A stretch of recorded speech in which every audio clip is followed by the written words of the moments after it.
नमस्कार, आर्या न्यूज देख रहे हैं आप। मैं हूं अदिति विश्वकर्मा आपके साथ। हमारे इस खास कार्यक्रम में आपकी मुलाकात खास शख्सियत से कराएंगे। जी हां, मेरे साथ इस समय स्टूडियो में मौजूद हैं पूर्व DGP doctor Surya Kumar. 1982 UP cadre के आईपीएस अधिकारी हैं सूर्य कुमार जी, और एसीपी रैंक से लेकर डीजी रैंक तक की उन्होंने अपनी सेवाएं दी हुई हैं। वर्तमान में बीजेपी कोऑर्डिनेटर हैं, और अधिक जानकारी के लिए हम उन्हीं से पूछेंगे कि क्या उनका परिचय है। बहुत बहुत स्वागत है सर आपका हमारे इस खास कार्यक्रम में। बहुत बहुत धन्यवाद अदिति जी। सर, कुछ अपने बारे में बताइए कि आप वर्तमान में कौन कौन से पद जो हैं संभाल रहे हैं। अदिति जी, भारतीय पुलिस सेवा से सेवानिवृत्त होकर के मैंने इस देश की जो सबसे अच्छी राजनैतिक पार्टी है भारतीय जनता पार्टी, उसकी सदस्यता ग्रहण कर ली थी सन 2018 के लास्ट में, दिसंबर में। और तब से मैं जो भारतीय जनता पार्टी के प्रारंभ में प्रशासनिक कार्यों का प्रभारी रहा, फिर उसके बाद आजकल सुशासन विभाग एक होता है पार्टी में, उसमें गुड गवर्नेंस का काम होता है कि गुड गवर्नेंस पर रिसर्च होनी चाहिए, उसका जो शासन चल रहा है समाज में उसका मूल्यांकन होना चाहिए, उसको देखा जाना चाहिए कि क्या अच्छा है क्या बुरा है, और उसके आधार पर बताना चाहिए पार्टी को भी, सरकार को भी उचित माध्यम से कि इसमें ये सुधार की जरूरत है। और केंद्र राज्य शासकीय समन्वय विभाग एक होता है कि केंद्र सरकार की नीतियों को जनता के बीच प्रदेश में भी लागू किया जाए, दूसरे राज्यों में क्या हो रहा है उसको भी लागू किया जाए। तो इन सभी चीजों पर मैं रिसर्च कर भी चुका हूं, उनको उनके बारे में अपने वरिष्ठ जो पदाधिकारी हैं बीजेपी के उनको अवगत भी करा चुका हूं, किताबें भी दे चुका हूं, और उस पर काम भी हो रहा है। दूसरा काम समाज सेवा का है अदिति जी, कि जहां कहीं समाज से कोई बात ऐसी उठती है जिसमें कोई जनता के, पब्लिक के हित की बात है, तो उसको तमाम समाज सेवी संगठनों को मदद करना, उनमें जाना, उनके रास्ता बताना, उनकी मदद करना, ये काम भी करता रहता हूं। और तीसरा काम कि पहले मैं साहित्य में काम करता था, तो मैंने करीब 12 किताबें लिखी जो ज्यादातर नए उम्र के लोगों के लिए पर्सनालिटी का डेवलपमेंट और हमारा समाज कैसा बने, दीप का लक्ष्य प्रकाश नामक एक पुस्तक लिखी, एक पर्सनालिटी गाइड पे लिखी, गाइडेंस पर। और तीसरी फिर मेरा जो शौक रहा वो है कि भारतीय संस्कृति का, समाज का कैसे पुनरुत्थान हो। तब मैंने फिल्म निर्माण का काम शुरू किया है। तो अभी पहली एक फिल्म जो खुद मैंने बनाई है, साकेत नगरी अयोध्या, उस पर काम चल रहा है। में देखा जाए तो आप कई सारे पद एक साथ संभाल रहे हैं, कई तरह से समाज में अपनी सेवा दे रहे हैं। सर, सबसे पहले तो मैं आपसे ये जानना चाहूंगी कि आप डीजीपी रह चुके हैं, पुलिस विभाग में एक बड़े पद पे रह चुके हैं, तो कैसा आपका पूरा अनुभव रहा? मेरा अनुभव ये रहा कि पुलिस विभाग अगर पूरे मन से इसके कर्मचारी, अधिकारी काम करें तो वो समाज में बहुत अच्छा असर डाल सकते हैं। जिस क्षेत्र में रहते हैं वहां के लोगों को अच्छी बातें बता सकते हैं, प्रेरित कर सकते हैं। नंबर 2, वो गलत काम करने पर पकड़कर दंडित करा सकते हैं। नंबर 3, कि कानून का पालन समाज में हो, इसकी लोगों को आदत डलवा सकते हैं। नंबर 4, जो न सुधरें, समाज के सक्षम लोगों का सहयोग लेकर उनकी काउंसलिंग करा के, इलाज करा के उनको अच्छा व्यक्ति बना सकते हैं। तो देखा जाए तो पुलिस पर जो है तकरीबन सभी तरह की जिम्मेदारियां, लोगों को सुधारने से लेकर सजा दिलाने तक सारे ही काम जो है पुलिस विभाग करता है।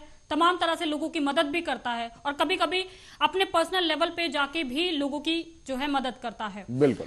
आप कोई ऐसा अनुभव आप हमारे साथ साझा करना चाहें जो अब तक के आपके कार्यकाल में रहा हो, कुछ अच्छा अनुभव? बिल्कुल। आप समझ सकते हैं अदिति जी, जीवन के 36 वर्ष बहुत लंबे समय को जाहिर करते हैं। अनुभव ही अनुभव हैं, घटनाएं ही घटनाएं हैं, बहुत हैं। लेकिन फिर भी आपने चूंकि पूछा और समय की सीमा को ध्यान में रखते हुए, जैसे एक समाज में भ्रष्टाचार की बड़ी समस्या है। मेरे साथ ये घटना घटी। मैं पूरे पुलिस विभाग के मुख्यालय का प्रभारी था, एडिशनल डीजी, और पूरे प्रदेश की वर्दी खरीदने का काम मेरे पास आया।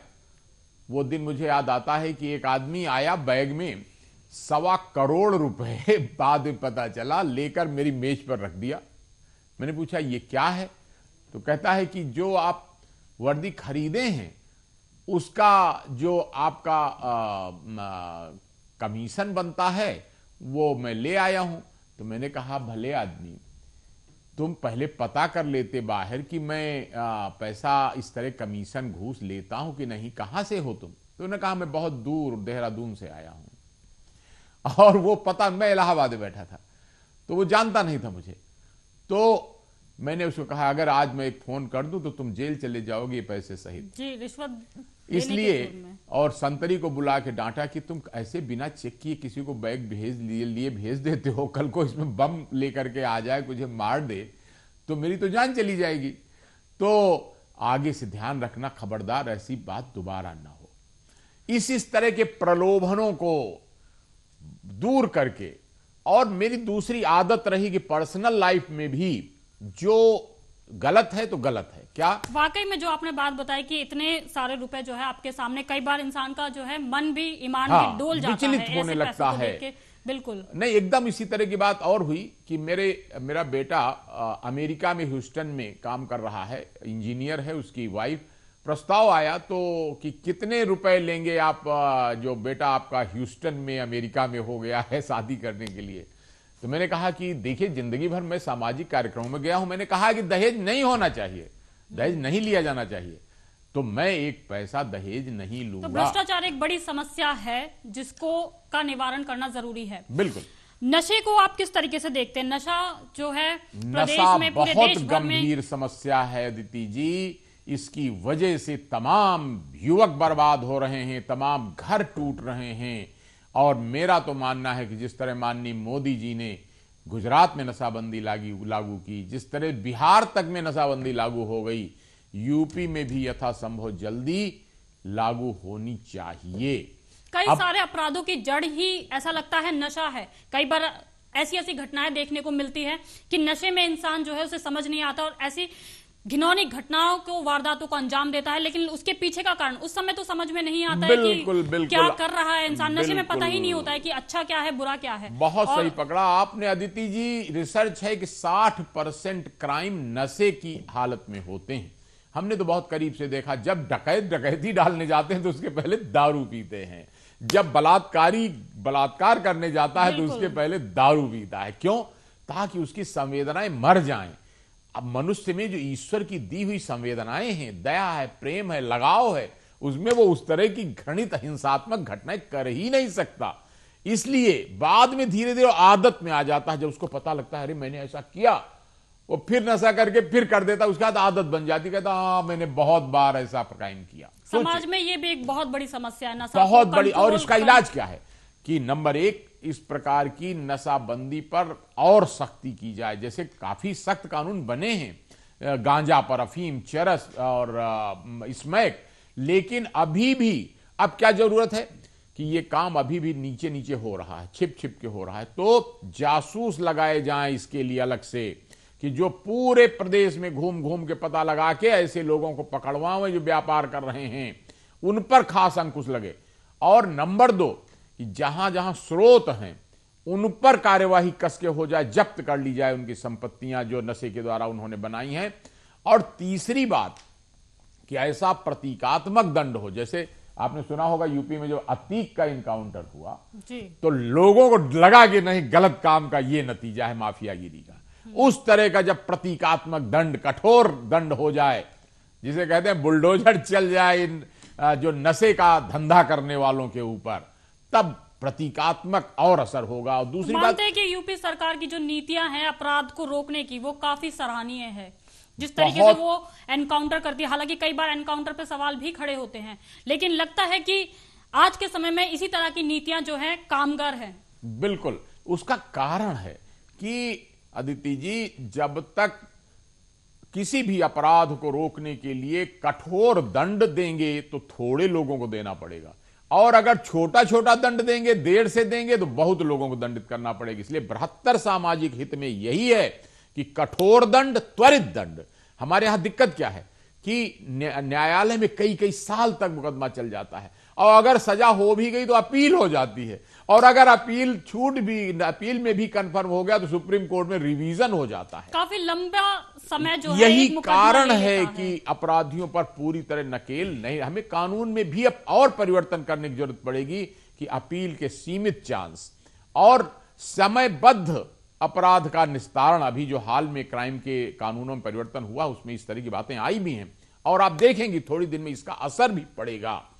लेकिन यह निश्चित है कि कठोर दंड की जो नीति यूपी सरकार ने अपनाई है उसका बहुत सकारात्मक प्रभाव पड़ा। अरे दंगे बंद हो गए, बसों का लूटना बंद हो गया, नोएडा गाजियाबाद जिस तरह गोली मार के लूटने की घटनाएं होती थी वो बंद हो गई। देखिए कितना तो कम हुआ है, ये आंकड़े भी बताते हैं कि अपराध काफी कम हुआ है। बिल्कुल बिल्कुल। एक अपराध की और बात करना चाहूंगी सर, आजकल जो है साइबर क्राइम पैर पसारता जा रहा है। बहुत लोग जो है साइबर क्राइम का शिकार हो रहे हैं। लोगों को पता, किस तरीके से आप सतर्क करेंगे कि ऐसा वो कौन सा काम ना करें जिससे वो साइबर क्राइम से बच सकते हैं? अब जहां तक दोनों बात है, लोगों को स्वयं भी पूरी सतर्कता बरतनी पड़ेगी। उसके लिए अभी चेतना की भी काफी कमी है, यानी कि जानकारी की, कि वो अपना पिन नंबर तक बता देते हैं, पूछने पर बातों में आ जाते हैं। और दूसरी बात कि सरकार को भी, पुलिस विभाग को भी इसके जानकार और लोगों को लेना पड़ेगा। जैसे अभी सोचिए 60,000 पुलिस सिपाही भर्ती होने जा रहे हैं। अब जरूरत यह है कि खाली सिपाही न, नियमों को बदलकर उनमें साइबर क्राइम इन्वेस्टिगेशन में जो एक्सपर्ट हों उनको भर्ती करो। हमारी समस्या यह है, अब हमारी जनरल पुलिसिंग से ज्यादा समस्या यह है। लेकिन आप जानती हैं कि व्यवस्थाओं के बदलने, नियमों के बदलने, उनके अनुमोदित होने, विधानसभा से पारित होने, उनमें भी समय लगता है। जी, और इसलिए धीरे धीरे परिवर्तन आ रहा है। लेकिन बिल्कुल आपने सही पकड़ा कि ज्यादा जब आपके पास रोकथाम करने वाले होंगे जो जानेंगे कि साइबर क्राइम कैसे रोका जाता है, कैसे पकड़ा जाता है, तो चाहे संविदा पर ही रख लें, मानदेय पर ही रख लें, लेकिन आउटसोर्सिंग पर चाहे रख लें, लेकिन ऐसे जानकार लोगों को रखकर साइबर क्राइम को तत्परता से पकड़ना भी चाहिए। उनके अलग पूरी ब्रांच मजबूत बनानी चाहिए। अभी तक एक सहायक शाखा की तरह, अच्छी बात यह है कि अब सब जिलों में सहायक शाखा खुल गई है इसकी, साइबर क्राइम की। जी। लेकिन अभी उतना ज्यादा इंतजाम नहीं है जितने की जरूरत है, क्योंकि आज 24 करोड़ लोग हैं प्रदेश में लगभग। ऐसे में प्रत्येक जो भी इन्वेस्टिगेशन ऑफिसर है उसके ऊपर भी काफी कार्यभार रहता है। हर केस को वो इंपॉर्टेंस नहीं दे पाता है। कई सारे केसेस होते हैं, नहीं वो सब केसेस को देख पाता है। तो ये चैलेंजिंग भी जो है, कहीं ना कहीं चैलेंज देखने को मिलता है पुलिस के अंदर जो है। तो क्या लगता है कि पुलिस की ज्यादा भर्तियां होनी चाहिए? इसका एक और समाधान है। जब आपके पास इन्वेस्टिगेशन का काम पुलिस में ज्यादातर सब इंस्पेक्टर और उससे ऊपर के लोग करते हैं जी। अब अगर आपके पास यह समस्या है तो जो भारी संख्या में आपके पास लगभग 3 लाख के लगभग सिपाही हैं, विभाग में हवलदार हैं, तो उनको ट्रेनिंग देकर उनको यह अधिकार जब दिया जाएगा कि भाई बोझ बहुत है सब इंस्पेक्टरों पर, तो ये लोड, छोटे केस सारे सिपाही और हवलदार अब तफ्तीश करेंगे। और उस पर भी कि वो लोग कई कहते हैं कि अरे वो तो गड़बड़ कर देंगे, उनको ज्ञान नहीं है, या बेईमानी ना कर दें, इस तरह की समस्याओं से कभी काम नहीं रोके जाते। निगरानी करने के लिए उनके ऊपर वाचर लगा दिए जाते हैं, ऑब्जर्वर लगा दिए जाते हैं, ताकि गड़बड़ भी ना करें और काम भी करें। हमने कई सारी चीजों पे बात कर ली, भ्रष्टाचार पे बात कर ली, साइबर क्राइम पे बात कर ली। अब मैं आपसे जानना चाहूंगी कि अब तक जो है आपने कौन कौन सी उपलब्धियां जो है हासिल की हैं। जैसे मैंने सुना आपने कोई किताब भी लिखी हुई है, तो कुछ बताएंगे अपनी किताब के बारे में? मैंने जो उपलब्धियों की बात है तो पुलिस सेवा में अच्छी तरह काम करने के लिए मुझे सराहनीय सेवा का मेडल मिला, राष्ट्रपति जी के पुरस्कार 2 बार मिले, उत्कृष्ट सेवा का, विशिष्ट सेवा का सम्मान मिला, और साथ ही जो लगभग अपने पूरे लाइफ में लगभग 100 घटनाएं ऐसी हुई जिनमें दुर्दांत अपराधियों से मुठभेड़ में उनको मारने का अवसर मिला, तो उसको भी हम लोगों ने बड़े विनम्र भाव से, कर्तव्य भाव से, कि समाज की रक्षा के लिए अगर रावण को मारना जरूरी था तो राम जी ने रावण को मारा। जी। तो हम लोगों को प्रेरणा लेकर के उससे कि हम समाज की रक्षा के लिए ये ऐसे अपराधी जो कई कई बार बलात्कार, कई कई बार हत्याएं कर चुके हैं, इनको मारना कोई पाप नहीं है, ये समाज की रक्षा के लिए जरूरी कदम है, ये समझकर हम लोगों ने हरदम वो भी किया। अब इसके बाद अपने अनुभवों को 2-3 तरह के कामों में मेरा विशेष इंटरेस्ट रहा। नंबर 1 कि हमारी जो नई पीढ़ी आ रही है वो कैसी बने, तो मैंने लगभग 8-9 बार मुझे अफसरों के इंटरव्यू लेने का, भर्ती के समय जो होते हैं लोक सेवा आयोग वगैरह में, उसमें अवसर मिला। तो मैं उसमें जब देखा कि इस तरह के छात्र हैं, विद्यार्थी हैं, अभ्यर्थी हैं, तो मैंने उनके गाइडेंस के लिए एक पर्सनालिटी गाइड, व्यक्तित्व विकास नामक पुस्तक लिखी। फिर समाज हमारा कैसा बने जो आदर्श पर आधारित हो, दीप का लक्ष्य प्रकाश नामक एक पुस्तक लिखी। फिर हमारे धार्मिक, सामाजिक, आध्यात्मिक वातावरण कैसे बने, इस पर मैंने मानस के मोती, रामचरितमानस पर आधारित एक पुस्तक लिखी। सर, थोड़ा सा आपका एजुकेशनल बैकग्राउंड में जानना चाहूंगी। आपने इतनी सारी किताबें लिखी, लिटरेचर का आपको शौक है, इसका मतलब? हाँ, लिटरेचर का, और लिटरेचर से ज्यादा समाज की सेवा, समाज के मार्गदर्शन।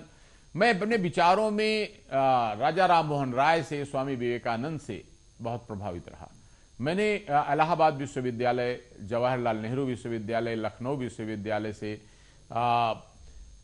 इतिहास, संस्कृति, दर्शन शास्त्र और सभी विदेश नीति और पुलिस प्रशासन, सर्वोत्तम प्रशासन, इस पर रिसर्च की पीएचडी की डिग्री प्राप्त किया, डॉक्टर लिखने लगा।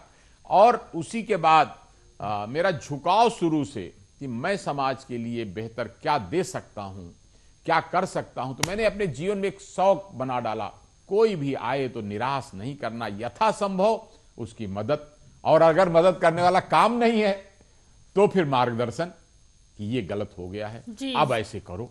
पुलिस में रह के भी आपने सेवा की और अब भी आप रिटायर होने के बाद भी जो है लोगों की सेवा में लगे हुए हैं। कोई और अनुभव आप जो हमसे साझा करना चाहें? हमने सुना आप किसी फिल्म पे भी काम कर रहे हैं, आपने बताया भी आप किसी फिल्म पे भी, कुछ बताइए उस फिल्म के बारे में। मुझे ऐसा महसूस हुआ कि फिल्में अपने समाज को प्रभावित करने का एक बड़ा मजबूत माध्यम है। क्यों? सुनाई भी पड़ती हैं, दिखाई भी पड़ती हैं और महसूस भी होती हैं। साथ ही उनमें एक कहानी होती है जिसके माध्यम से बातों को पहुंचाना। क्या नाम क्या है आपकी फिल्म का? अभी फिल्म जो मैंने पूरी की है साकेत नगरी अयोध्या। इसके अलावा पहले मैं 2 फिल्मों, ससुरा बड़ा पैसे वाला, जो शायद आपने मनोज तिवारी जी की फिल्म थी, उसमें पुलिस अफसर का रोल किया था। एक गुंडई राज फिल्म आई थी, पटना से बनी थी, उसमें पुलिस अफसर का रोल किया था। एक अभी हाल में फिल्म और पूरी हुई है जिसमें एक पॉकेट मार पर फिल्म है, उस पर भी पुलिस अफसर का रोल किया है। ज्यादातर पुलिस के रोल किए थे।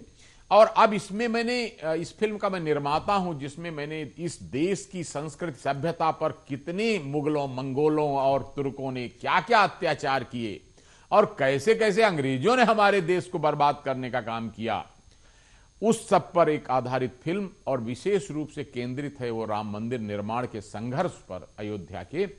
उसको माध्यम बनाकर लोगों को बताने की कोशिश की गई है कि देश के वो काले पन्ने जो अब तक शासकों, बादशाहों, सुल्तानों के दबाव में लिखे नहीं गए, उन पन्नों को भी खोलकर लोगों को बताना, लेकिन साथ ही उनको प्रेरित करना कि अगर हमारे पुरखे हिंदू, मुस्लिम किसी भी आधार पर, क्षेत्र, भाषा आदि के आधार पर लड़ते भी रहे, तो अब हमें उन गलतियों को नहीं करना है। और देश की सुरक्षा से जो कमजोरी होने के कारण देश को 1000 साल की गुलामी बर्दाश्त करनी पड़ी थी, अब हमें वो गलती नहीं करनी है। एक मजबूत सेना, मजबूत पुलिस व्यवस्था, मजबूत न्यायिक व्यवस्था और मजबूत आंतरिक सुरक्षा, ताकि देश टूटने ना पावे, बाहर से कोई कब्जा ना करने पावे और समाज में अंतर विरोध इतने न बढ़ जाएं कि उसकी वजह से कोई दिक्कत हो जाए। ऐसा श्रेष्ठ भारत, एक भारत बनाना। पुलिसिंग काफी स्ट्रांग होनी चाहिए, जिस वजह से जो है एक सुदृढ़ भारत बन सकता है, एक अच्छा भारत बन सकता है पुलिस। एक आखिरी सवाल मैं आपसे पूछना चाहूंगी, पुलिस वालों का और मीडिया वालों का काफी इंटरेक्शन रहता है, किस तरह का संबंध होना चाहिए पुलिस और मीडिया के बीच? मीडिया का कर्तव्य है समाज को मशाल जलाकर रास्ता दिखाना, ये ठीक है, ये गलत है। और पुलिस का काम है गलत बातों को रोकना, अच्छी बातों को प्रोत्साहित करना। उसके लिए एक लाइन हम लोग बोलते हैं कि फूल से भी कोमल सज्जनों के लिए और वज्र से भी कठोर दुर्जनों के लिए, उस तरह का कॉम्बिनेशन पुलिस में होना चाहिए। और मीडिया को संरक्षण देना, सुरक्षा देना कि उनको कोई बोलने ना पावे, ये समाज के मसाल धारक हैं, रास्ता दिखा रहे हैं, इनको ना कोई डिस्टर्ब करे। और मीडिया का कर्तव्य है कि अच्छे कामों में पुलिस को प्रोत्साहन देना, उनके बारे में अच्छा लिखना, और गलत काम करें तो इंगित करना, ऐसा ढंग से इंगित करना कि वो सुधरें और अच्छे बने। बहुत बहुत शुक्रिया सर, अपने तमाम जानकारी देने के लिए और अपने तमाम अनुभव साझा करने के लिए धन्यवाद। बहुत बहुत धन्यवाद अतिथि जी। फिलहाल इस खास कार्यक्रम में बस इतना ही। आप देखते रहे आर्या न्यूज।